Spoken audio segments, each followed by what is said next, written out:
की जनता के लिए बल्लभगढ़ में एजुकेशन हेल्थ चैरिटेबल ट्रस्ट के द्वारा श्री श्याम चैरिटेबल हॉस्पिटल उद्घाटन फीता काटकर बड़े ही धूमधाम से किया गया। 27 अप्रैल 2025 तिगांव रोड नियर के पाइप कंपनी शमशान घाट बल्लभगढ़ फरीदाबाद। दिलीप कुमार की खास चिड़िया नहीं थी, क्योंकि ये चिड़िया वही लगा सकता है जो जहाज उड़ाता है। 1 मिनट रुके साहब जी, सुपरसोनिक जहाज की स्पीड को रोकें एक बार। उन प्रधानमंत्री जी के वर्दी पे ये चिड़िया नहीं थी, क्योंकि ये चिड़िया तभी लगा सकता है आदमी जब जहाज उड़ाएगा, जो ट्रेंड हो।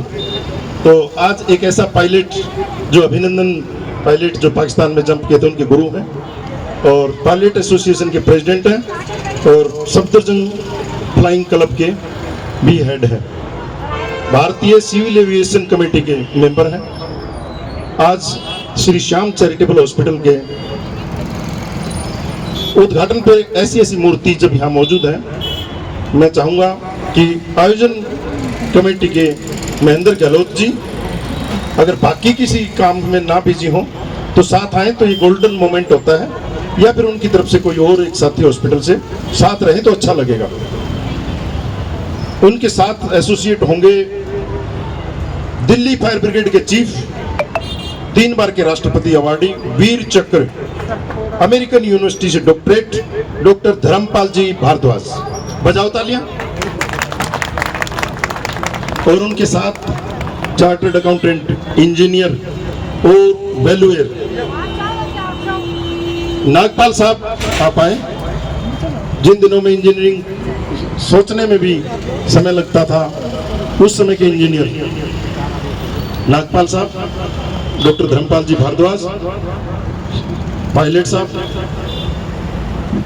हॉस्पिटल के मुखिया, श्याम चैरिटेबल हॉस्पिटल की आयोजक संयोजक, जय हिंद मंच की यहाँ की टीम के हेड महेंद्र गहलोत का साथ देते हुए, सहयोग करते हुए, पीछे ऊपर नीचे उस बात को ना लें, क्योंकि आप हमारे दिलों में बसते हैं।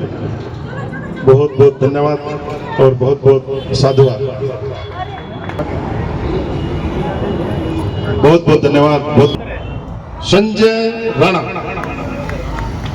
जिनको आप जब जब भी देश में कोई गलत बात होती है उसका विरोध करते हुए करनी सेना को देखते हो, ये उस करनी सेना के मुखिया, कालवी साहब के शिष्य और कालवी साहब के साथ करनी सेना को पूरे देश में संभालने चलाने वाले।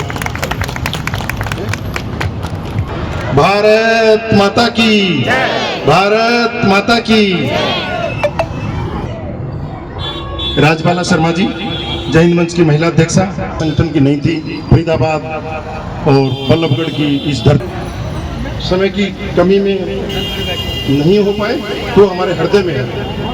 भारत माता की, भारत माता की, भारत माता की, भारत माता की। जो दीप प्रज्वलन का फोटो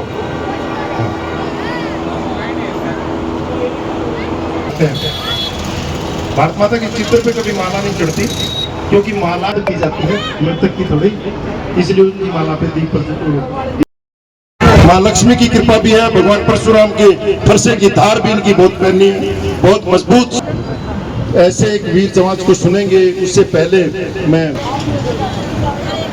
हाँ शाबाश, बहुत अच्छा।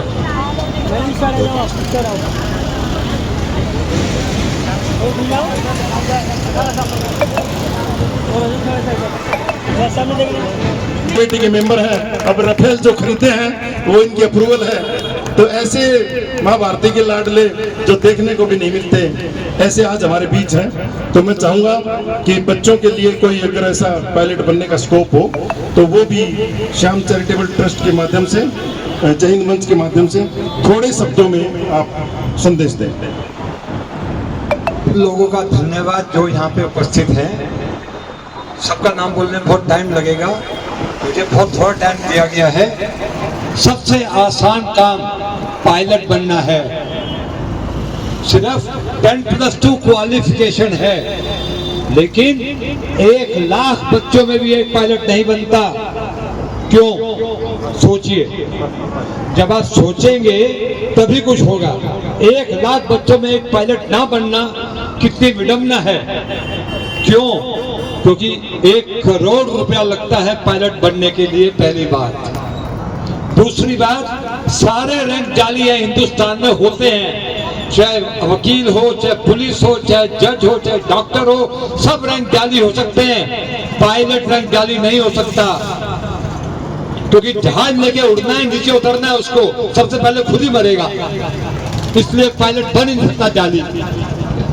सिर्फ क्या करना है, एक ही वर्ड है पायलट बनने के लिए, डिसिप्लिन। एक ही वर्ड है डिसिप्लिन। पूरा कंट्री ठीक हो सकता है एक वर्ड से, डिसिप्लिन। वही यहाँ मिसिंग है। जिस दिन हर आदमी में डिसिप्लिन आ जाएगा, पायलट का काम क्या है? कुछ भी नहीं है। 3 मिनट सिर्फ 3 मिनट धावता है, 3 मिनट कुछ नहीं करता, ऑटोमेटिक जहाज उड़ता है। और अब तक जो क्वालिफिकेशन थी 10+2 फिजिक्स और मैथ्स थी, लड़कियां और लड़के डरते थे फिजिक्स और मैथ्स से। अभी फिजिक्स और मैथ्स हट गया, सिर्फ 10+2 का बच्चा 18 साल की एज हो, पायलट बनना चाहे, श्याम चैरिटेबल ट्रस्ट और जय हिंद मंच को कांटेक्ट करे। मेरी फीस 1 लाख रुपए बच्चों को पढ़ाने की, मैं फ्री पढ़ाता हूं। जो इस मंच पे आते हैं मेरे पास, फ्री। बहुत आसान है पायलट बनना, मैं आज बता रहा हूं आपको। और इतनी डिमांड है पायलट की, 20,000 पायलट चाहिए हमको, 20,000। बस डिसिप्लिन में आ जाओ, सोचो कैसे बनना है, पायलट साहब के पास आओ, चैरिटेबल से आओ, पायलट बन जाओगे। और बहुत सेफ है जहाज, कुछ नहीं, जहाज नहीं गिरता, कहने की बातें हैं, नहीं गिरता, ऑटोमेटिक उड़ता है, automatic. Today is all automation. जैसे लेडी वॉशिंग मशीन में कपड़े डाल देती है, बटन दबा देती है, कपड़े सूख के निकलते हैं, ऐसे जहाज अपने आप उतर जाता है, आपको बैठना है। Thank you very much. लोगों को सुनने का समय आ गया जिनको हम सुबह से इंतजार कर रहे थे। आज अभी आप बहुत बहुत धन्यवाद। आज की अध्यक्षता को मैं प्रणाम करता हूँ।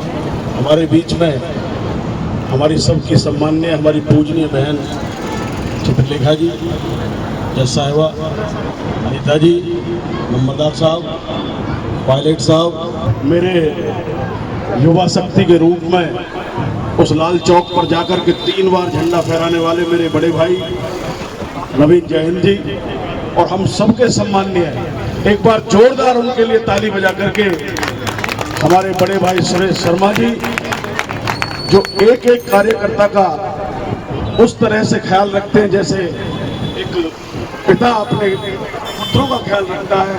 हम सबके पूजनीय है, सम्माननीय है। और हमेशा एक छोटे से छोटे कार्यकर्ता को भी, और अभी भाई साहब ने एक बात कही कि जय हिंद मंच छोटी बात नहीं है, 15 लाख से ऊपर सदस्यों को एकत्रित करके, और एक एक कार्यकर्ता का नाम अगर कोई जानता है तो वो हमारे बड़े भाई सुरेश शर्मा जी, जो हिंदुस्तान में हर कार्यकर्ता को घर तक जानते हैं। और उनके धर्मवीर जी, सुमन जी, अर्जुन जी, सतीश जी, आसुर जी, ये जो पूरी टीम है, ये सभी जो है बहुत ही अच्छी टीम है। मैं उन सबको शुभकामनाएं देता हूं जिन्होंने इतने बड़े परिवार को, इतने बड़े कुनबा को, बहन अनीता जी हमारे बीच में बैठी हैं, सबको, और इतने सभी, अभी भाई साहब ने कहा था कि मेरे लम्हों पे हैं, मेरे अधर में जो हैं और मेरे हृदय में जो पवित्र जो लोग सामने पलवल में श्री श्याम चैरिटेबल हॉस्पिटल इस संस्था को अगर वहां पर भी इसका जो है व्यवस्था कराते हैं तो उसके लिए जमीन की व्यवस्था मेरी तरफ आप जब भी आदेश करेंगे मैं हाजिर हूं। अफसोस होता है अभी हमारे नवीन जी जो कि युवा हैं, उन्होंने सुप्रीम कोर्ट तक लड़ाइयां लड़ी हैं तिरंगे को हर घर पहुंचाने के लिए। उन्होंने एक बात कही, अफसोस इस बात को लेकर होता है जब हिंदुस्तान के बहुत नजदीक दिल्ली में जब ये बात कही जाती है कि अफजल हम शर्मिंदा हैं, तेरे कातिल जिंदा हैं, भारत तेरे टुकड़े होंगे, ईसा अल्लाह, तो सोचने लायक बात ये आ जाती है कि लड़ाई इस बात की नहीं है, लड़ाई इस बात की है कि औरंगजेब के वंशज या बाबर के वंशज धर्म पूछ करके कश्मीर के अंदर, पहलगांव के अंदर, अभी कई बार बात हुई, नंबरदार साहब बैठे, उन्होंने भी कहा कि धर्म पूछ कर गोली मारी गई है, तो सेना के अधिकार बैठे हुए हैं, तुम्हारे बाप आ रहे हैं धर्म पूछ कर तुम्हें अपना बताने के लिए, आ रहे हैं ना, तुम्हारे हमारे बाप हिंदुस्तान के सैनिक धर्म बताकर तुम्हें मारेंगे। और इस बात का जो है आप बिल्कुल निश्चित रहे। मेरे भाई नवीन जय हिंद ने एक बात कही कि हम किसी पार्टी के कोई चाटुकार नहीं है। ये जय हिंद मंच जो है 15 लाख सदस्यों को लेकर चल रहा है। देशभक्तों की टीम मेरे बड़े भाई सुरेश शर्मा जी ने हिंदुस्तान में खड़ी की है। ये उसके लिए बहुत मैं तो उनका साधुवाद करना चाहूंगा। मुझे सेवा का मौका मिला 2 बार। मैंने अपने जीवन में 2 लोगों का मैं बहुत सम्मान करता हूं, एक स्वर्गीय लोकेंद्र सिंह कालवी साहब का और मैं अपने बड़े भाई सुरेश शर्मा जी का। इन दोनों महान हस्तियों को मुझे दिल्ली में इनके चरण छूने का मौका मिला, जो एक राष्ट्रभक्ति की टीम बनाने के लिए इस देश में जगह जगह घूम रहे हैं। बहन चित्रलेखा जी मेरे को कह रही थी कि बड़ी बहन है मेरी, उन्होंने अपने आप को कहा कि मैं तो बुजुर्ग हूं, जहां भाई मुझको लेके जाते हैं मैं चली जाती हूँ। नहीं, हमारी सबकी पूजनीय है। देख, किसी चीज की कोई कमी नहीं है, लेकिन ये राष्ट्रभक्तों का टोला है। मेरा रंग दे बसंती चोला, मेरा रंग दे बसंती चोला, ये राष्ट्रभक्तों का टोला है। ये राष्ट्रभक्ति के लिए अपने घर बार को छोड़ के निकले हुए लोग हैं। किसी के कोई हाथ जोड़ करके किसी को वोट मांगने निकले हुए लोग नहीं है। ये वो लोग हैं जो देशभक्ति के लिए कार्य कर रहे हैं। ऐसे लोगों को मैं चरण स्पर्श करता हूँ। मेरी बहन जी ने मेरे को कहा कि पलवल नहीं बुलाते हो। मैंने कहा, मैंने अपनी बहन जी को कि क्या बहनें घर बुलाई जाती है? बहन जी, बहनों का तो हक है।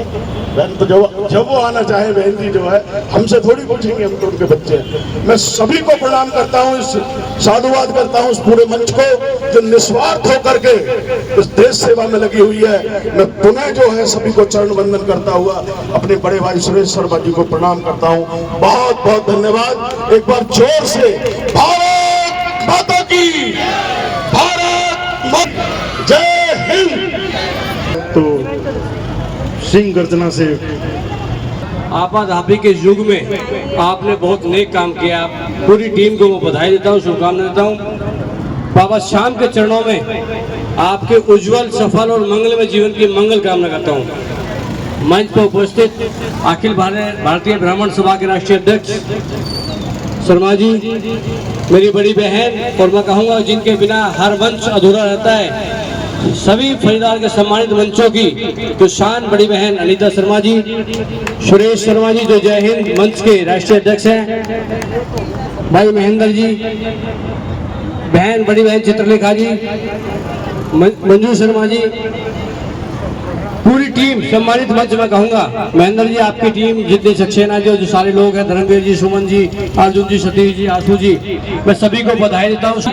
उनके अच्छा, मैं पूरे हॉस्पिटल को सक्सेना जी ने दिखाया, देख के आया हूँ। बहुत अच्छी व्यवस्था आपने की है। और साथ ही साथ सम्मानित चैनल के बहुत सारे साथी हैं, आपके माध्यम से आग्रह करूंगा, जो डॉक्टर साथी लाखों करोड़ों रुपए कमा रहे हैं, उनसे भी आग्रह करूंगा वो जो रिटायर हो गए वो आगे घंटे 2 घंटे की सेवाएं आपके हॉस्पिटल में दे, ताकि इस हॉस्पिटल का नाम और इस हॉस्पिटल के माध्यम से उनकी सेवाएं मिल सके। जय हिंद, जय भारत, जय हिंद मंच।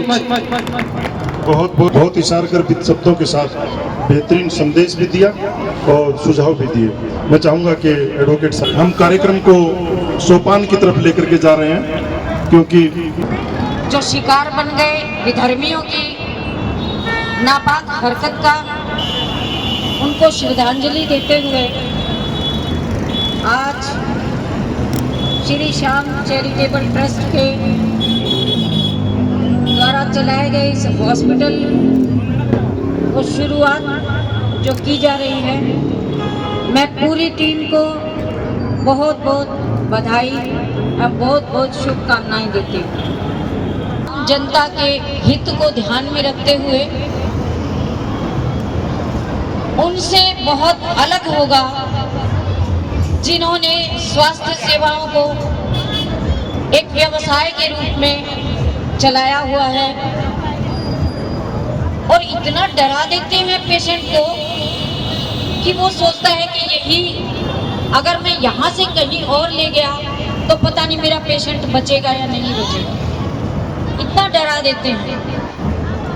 तो भगवान के लिए ऐसा ना करें और यहाँ की जो गरीब जनता है इस चैरिटेबल हॉस्पिटल में उन सभी को